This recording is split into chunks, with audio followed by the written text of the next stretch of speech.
And, on that note, we will continue the story.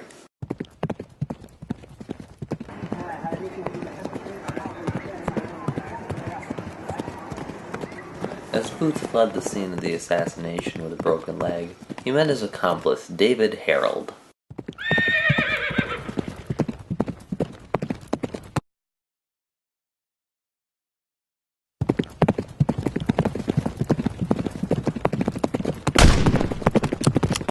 The two fled into southern Maryland, knowing that it would be hard to follow them through the swamp. On the way, they managed to gather some weapons that they had hidden and fix Booth's leg.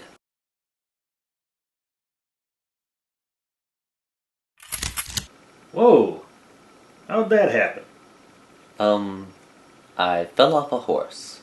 Well, you don't sound suspicious at all.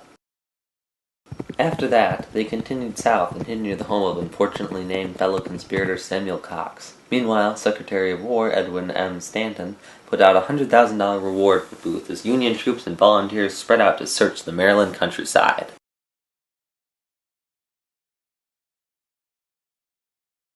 You see him? No. You see him? Why would I ask you if you saw him if I saw him?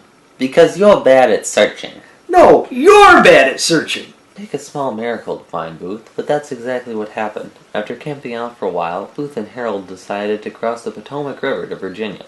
When they tried, however, they managed to turn around completely and end up back in Maryland. Are you sure that we're going the right way? Positive. Only 3 more miles to go.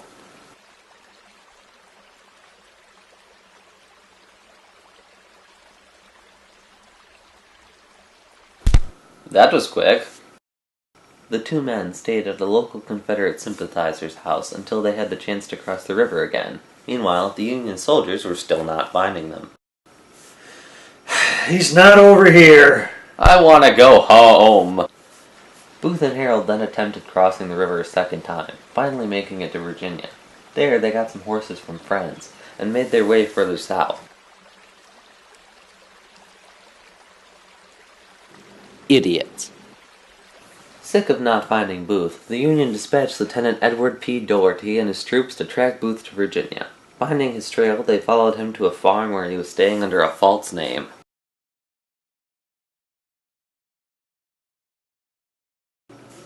You look familiar. Were you in the paper? Nope.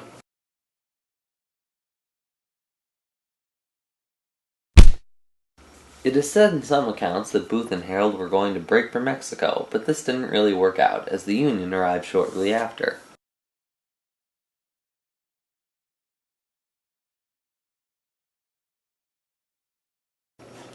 There he is! Finally!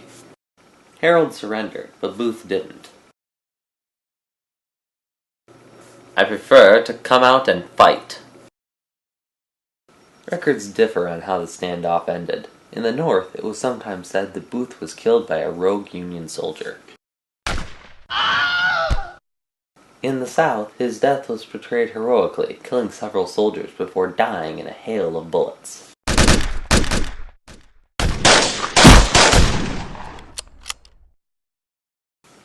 It is generally assumed that the description by the farmer's son is correct, that Booth raised his pistol and was mowed down.